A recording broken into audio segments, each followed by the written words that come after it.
رادیویا بویر FM روز باش تماشاوانین ما دریا رو پلامر بویر عربی وکی کوم دسبکا سبیجی دادیار کرن دی میوانه که لگل مهبه میوانه مجی برز خالد محمود جه دسته ادراوی یا ریوه بریا خسر نهاجی دریا خطا تلفونی لگل منه روز باش ما مستم بله روز باش تو دنگی من دویزه راستی دنگ نزل الدقهيمة أمي دوباره تكليل قلت بكن بريز خالد سباس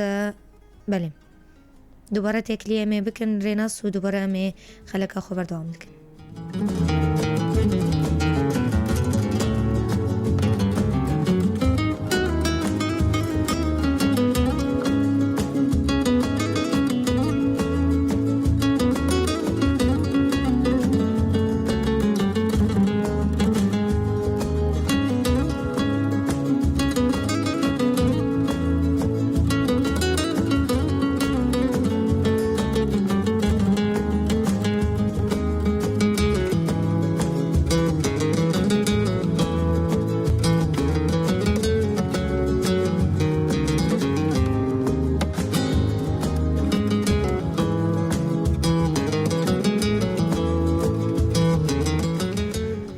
دوباره سلاف بابا تبدأن بريز خالد تو دنگي مده بهيز روش باش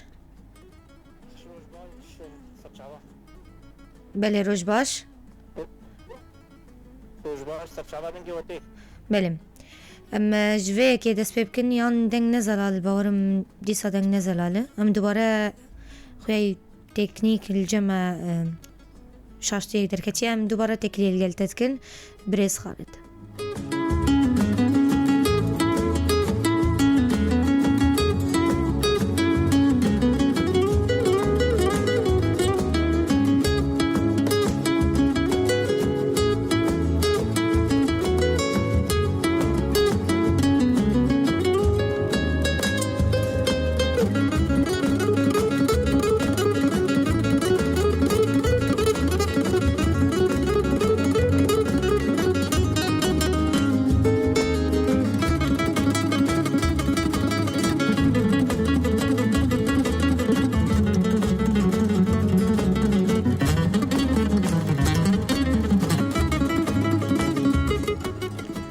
بله دوباره من دویجون روش باش بوناتا بريز خالد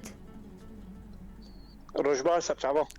دنگ باش بو گلک سپاس بو ویدر فته امج داویترین بریار دست بکن بریار انجمن جیبجی کار آره و بریا خسر لباکور روجلات سوریه کو بریا در خستو کوموچه این کارمندین رو بریا خسر بریجای 105 ج صدی ببلند کرن چاو اف بریار هاتستندن گلو از دکرن اموچهان و تری بکی کو زخت ابوری سر کارمندین هرمی گیم بکم شكرا ما مستعود ناس لكن يعني روش بقشتي ملت روجافا وباكل ورشلات السوري هنكي زحمتية درباس دبي ناضجي كارمندري ببريا خسر نتيجة قالك سدمين آبوري وسدمين سياسي كو ليريا سوري الهمبري دولار دكافي ملم يكجي وكون زانن سياستك بنكا نافنديا سوري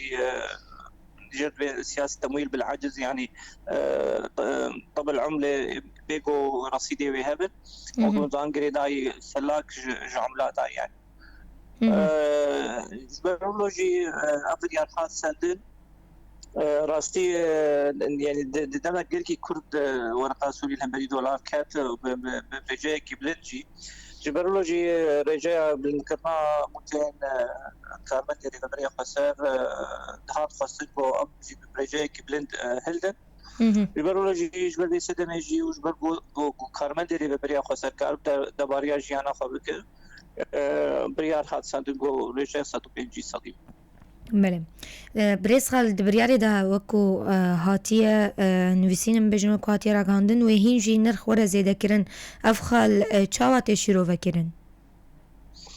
أنسى بيا جريداي معادلات رياضية يعني رياضيات ملجم خدشة جديد دسي أدرابي يعني حر ورقة سوري بكهذا بيتر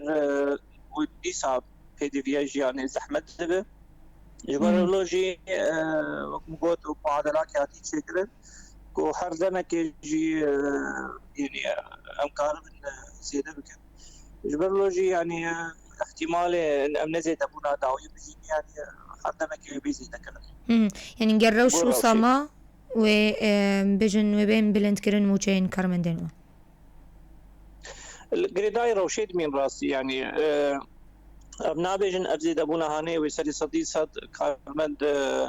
روشاوي تمام يعني بس الجور شرط مرجي انا دسي مدى انا وكار بالدبارجي انا خبك حتى رادي كيج برولوجي هجر روش خرابتنا زيدبون تنا روش خرابتر بو زيد بخلبت زيدبون بله وكو دسته دراوی برز خالد پلان و پروژه وچنه جبو في بلندبونا دولار و روخاندنا نرخ ليريا سوري كوروج بروج بيجن بلند با راستي يعني نطلع نطلع دسته دراوي تبي بلاني ببريا خسر باكور رجلات السوري بقشتي يعني هو الناس كان خلياك أزمة إيكونومي اقتصادي شيء ويد هناك راسي بري دمك يا بوجي يعني هناك قابن جدي جهاتنا عرفتن دو دابت ده يكجي بنهل نحتاج ما بيكو رصيدي عملات صعب يعني دولار ويورو منطقة در كفن جبركو أغنى وبكيدي ما بيج بو استيرادي دما بيشته عاد دوا جهازي خوي تمويني خورتر بكنا بقولتان بدنك تموين جدي كاردك بو مثلا نرخي نوفيات مواد أساسي اساسيا طبعا كنا شركات حوالات وصرافه اسمهم نهل تهريب شيء ومضاربات محلي بيرجي برياخ خسر سياسه التدخل الايجابي في السوق تبعت كان بفتره وسياسه السوق المفتوح جبوكو ام كاربن مواد اساسي وبي يعني اساسي بيدا بكن وشفت رجيم مثلا مؤسسات استهلاكي بقي دمكشي قال كرن يعني ابيا جاي وقت قابين داوي ودمك الكنيس جدا كذا چهار مادين اساسي دسبيكي دوشتي شش مادين اساسي بالاضافه انه شيء زاروكا يعني تبدي من حفت افماداناوي والمؤسسات تايبتها منه سعر قلكي ارزانها قربنا بيجي سعرها تكلفه لازم بيجي مكيمه سعر التكلفه بفروشن طبعا ابيات سر مدى كن السر طبعا زي ذكرنا مجير كان مدري بمريو حسن ضمن فاقا بعد ابو ابيات سر مدى نيزيك يعني سر مدى كل سر مدى دريج شكو ريبريا خسر سياستها اكتفاء ذاتي تايبت مواد غذائية ولما بيش تجي مواد نسيج ودوائي وانا وقت بيجي خطين استراتيجي نجمو مجبرولوجي مثلا كرينا جنم ويعني تحديدا فئاتها بالدولار خنبري سوري بيداي اجبود مثلا معادله الامن الغذائي بالطارز طبعا مستوى نهائي جهاتي تحديد كرن 36 جرام ارض جبو هر حملاتي روجانا بيدبه وبروجين مشروع بيش سازية صناعية وجريداي مواد أولية بالجملة بيدا تبن أبداع بكم بروجين يبجوك وسط يعني أبداع بكم جبو مثلا وجود اتفاقات مثلا استراتيجي بدرباري. بله. باشا برز خالد تدبير نوع للسكان عم بحصا تدبير وبكن طيبت لجهة صرافا شيء كوبشتي بلند بونا دولار وأفتف الهفيا كل ودري تشيبويا يعني مقود يعني مثلا كتنا ورقة سوري الهنبري دولار قلق سدمي هنجي وسدمي براني دربي يعني دربي امكانات يعني ببري خسائر السيطره سر بكجبر جو ابيا جريداي بين كان اغديا سوري وسياسات تمويل بالعجز اللي هنا هنا تدمير الوكري ببري خسائر الهرم خوش كار وقود زانن قانون صراف وخوالات الماليه حزار وشازات دركتو حزار حجده جهات عديل كرن اليات يجي هنا ضابط مالي مديرية ضابطة وتراخيص أنا حزار حجدة كاردك أبياتني ومتابعة خرطربك بيدب تدخل سوكي بيجو علي حوالات ضبط متابعة بك تنجم أمور التجاري بمسموح من منهل نقول بين كشاندل جبو هندري سوريا كونتان حكومة سوري الشامي قلت كي حاجتي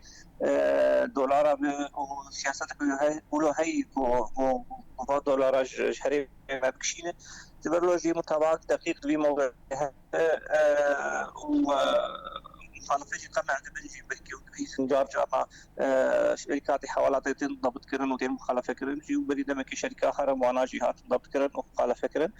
مثلا تسعيرية مثلا هناك شركات ورود كان مثلا حوالي بالدولار يا يورو تين جملات بسوري تدنوا ندخل كيمتر أبا تين متابعة كرن ضبط كرن مخالفة كرن شبرلوجي هيفيدارج كيجان همولاتي بو تشيش شكواوي تشيش شركات كيا مكتبي حوالات وصرافة خبه بتردد مراجعة مديرية صرافة بكل بكها مركزي بكها صناعي آبري التركية شكوى خبر قدمين جبو مقارب المتابعة بكن طبعا ضابطة جيب دورة أخوة تقرر هنا إجراءات تجي هنا ويبكن يعني دناف لفو تقريبا إجبو سوكا زيران وتدبير كرتنا بريس خالد راسي سوكا يعني سوكا زيراجي أوجي قريداي عيني ضابطة عيني إجراءات عيني دركتنا زيران أو دركتنا دولار راسي حركاوي طبيعي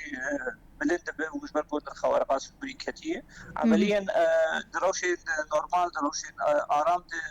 دولار وستير عكسي هفدو قرق بلند ببنها كدولار بلند بزيطات كذا روشا قوانا نورمال ده علام تجاتي كان أو حالات طبيعي قول برقو ورقا سوري تكفو زير جي بلند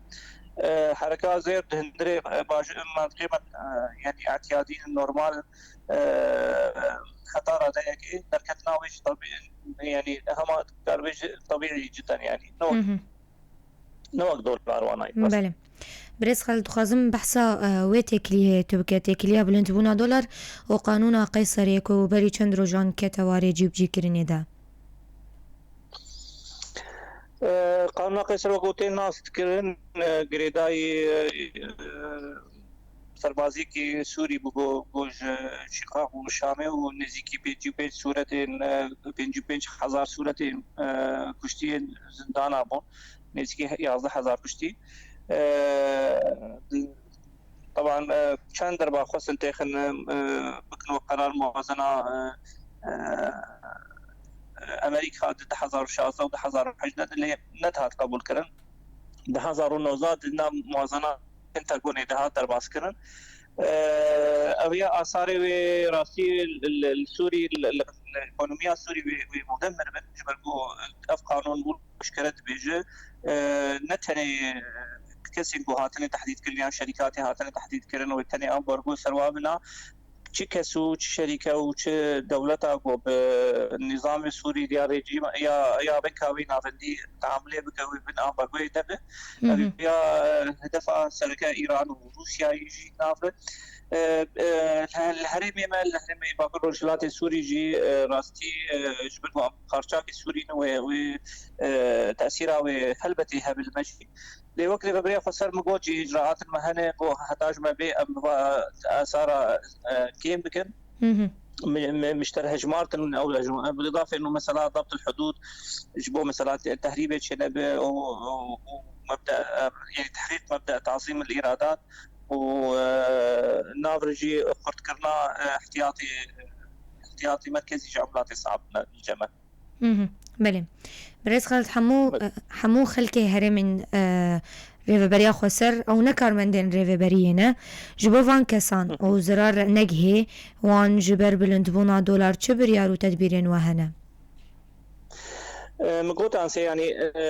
راست كارمد ببريا خسر شريحة يعني بشكل جواكا باكو رجلات سوري بشكل نهندكن يعني نزيكي تسدو بينجي هزار كارمد جماهني يعني تسدو بينجي هزار عائلة يعني نفتحر عائلة بيج كساد بحسب من نزيكي مليون ونيبك إنسان دكن يعني يعني وبشكل نهندك بأبيها أف يعني اف موچين بو بين سندجي ودرباسي سوكي درباس بونا وي سوكي جي حركات كشركه يعني فئات جواكي دي وبحركه فبرك يعني قاعدات اقتصاديه يعني ليابياتنا نبس وقت قوتشي مش برولوجي ما قوت مداكن مثلا مراقبه اسعارها مثلا داكتنا مواد الاساسي من رخكي ارزان امنه المضاربات المحليه شيء بيجمو دولار درفي مناطق ما بالانترنت اجراءات سركانه يعني مدى دريجي مقوتي مشروع بجوكو متوسط دعم بكن خطايبة مشروع جريداي اتفازاتي مواد غذائي إيجو الأساس الجمال يعني مشاريع جريداي جنب مشاريع جريداي جه مشاريع جريداي حتى آبا بخارني وآبا بن عرض مشاريعنا قال لك قسمتي بكن طبعا يعني استراتيجية اتفازاتي وبطلان من هجر مرو بحسك سر انترنت الشيء دولتين حري يعني تتحرب عالمية أو الدواء يكون أزمات درباس تبون يكش سردمي حري سرقة يكون درباس بونا وابو سركفتنا ودواء أزمات مثلا اكتفازات يبو حفاظ سر منطقة أزمات الغذائي حفاظ منطقة يعني توفير مواد أساسية في حفاظ سر استقلال قرار سياسي دك وناهي لك دولتين در دور يعني تحكمي بمنطقه او ابتزاز يعني ابتزاز غذائي بشكل بله گرنگترین زحمتین کوتنه پیشاوه وکو دسته دارایی ببیجن راسيك يعني هي يعني ام قالكي وقت بيجي سري خو باجكا قرينا دل يعني مازلنا كان ب يعني دريه مي فرمي ايجو تحكمي بيدكن ودهاتين وي دولار شمرور فرمي تنيه كتنا ورقه سوري وكتنا نرخي بترولي سر مستوى دنياي يكجي سلمي ويبو جائحة كورونا ابو ابيات السيراوي التجارة المتذكر وكي تجي مصدرك مي سركه وكو تجبلي دريا مصدرك مي سركه جو تهاتي وي بدولار بشمر بي او جيتنا يعني يعني بس تبلولوجي يعني شدسي ريبريا خسر دركبه شي اجراءات بن قرارات بن بريار بن قوي خدمتي بك حتى اجمع بي اميكار امي بكن وك ريبريا خسر بو خدمه عملت اللي روشنا نحنك نسب بك ناقص نقلكي خوش بكن يعني اللي هجر علي كاريت موجود دورتا لا تريد بريا خسر بكو ابري بالاساس جبي ملتي وأزمة هنيجي سلامتي ويدر باس مشان باشا بريس خالد نتك ريف بريا خسر هيا كودان استندنا بازرگاني هر وكيدن بدولار اگر اويك چبو چارنوسا ليريا سوري چبا لا هلبتت وقو مقوتي يعني أما سلاني بعد سياسي واقتصادي حرب جهنا يعني أما برشاك السوري نجبرلوجي ورقات سوريا ورقة يعني أو عملة رسمي فرمي السوري جبرلوجي أما تبي تعاملها بورقات سوري بجبرلو مقوت أما برشاك سورينا هذا دوا يعني بعد اقتصادي جهة نجبرلو إمكانات ودرفتي ما يقولوا ام بهلن كو حدش بقول بدولار او جيتنا يعني براسي وقت ما قلت يعني مثال يبجوك كمرو بينا تخلكي قدك يعني حدش تقول جمتا تقارب بيدا بك هجر مثلا ماسيتا وشيديتا ومريشكيتا وبزيتا هبت وخطوة إدارة بك هجر كان ورقيتا هبن چند دلاری تهبن امی به لجبو استیرادش در به يعني هجر درمان به هجر شده و گونزان آن هجر قرنا قیصر كتبرية خوش حفدي مهيد ويقول لك المواد الأساسية الهندري سوري نما بيدا بالبري مبارقة سوري داني جدري سوري أمي مجبور بمن جدر بينا واختامرو جدر بجيبين ورقة سوري وإنما مجبور أم دولار بكرم شبرولوجي هاجر رصيدة كيما دولار ها بقرك أم بقول لك بنازكي وحساس نزيكي ببنج بوجو أم كاربن بي دي بي أساسي نهل القطب جهري مهما وشغل مجبور استيراد بكم شبرولوجي حتاج ما بي أمي ودولار به الجبوا استيراد حتاج ما بي الهندري السوري الهندري هريمي خا أمي ورقة سوري بكاربي باشا زور سپاس خالد محمود هفسروکی دسته درایی الگوتنك داویش تببیزم يعني موجود يعني بلند كرنا موشيا تحديد كرنا صار جنب وقت يجي شبه يارين هالدري ببريا خسر تذكره هل بتجبو هتاج ما بيجبو خدمته شو مثلا شكايات ملتها بأسفارها بيا تأكيد بكم جارك ده مراجعة مديرية ضابطة وتراخيص بكن شركات حوالات وصرافة غير يعني وقت بين ممارسات نقارن نشر لهم بري واتشيب ازرجات كم كو شكوى بكنج برغو امي هبدو تمام كن في مجارده ولو جيت متعلق مواد تمويني وكيد ساعات اخرج سلافوريس سلاف بوناوجي بمين اندناف خير وخشيه دبرس خالد محمود هفسرو كده سعد راوية هرما جزيرة سپاس بو پش دربوناته سرچاوا سلافوريس گهدار و شاپینرین رادیو بیر فم پشتی و ناوری ام خلقا خویا گلاوا سبه پاره بردوام تکم دمجمیر 11 الکورتن و چیان بزمانی عربی گهدار بکن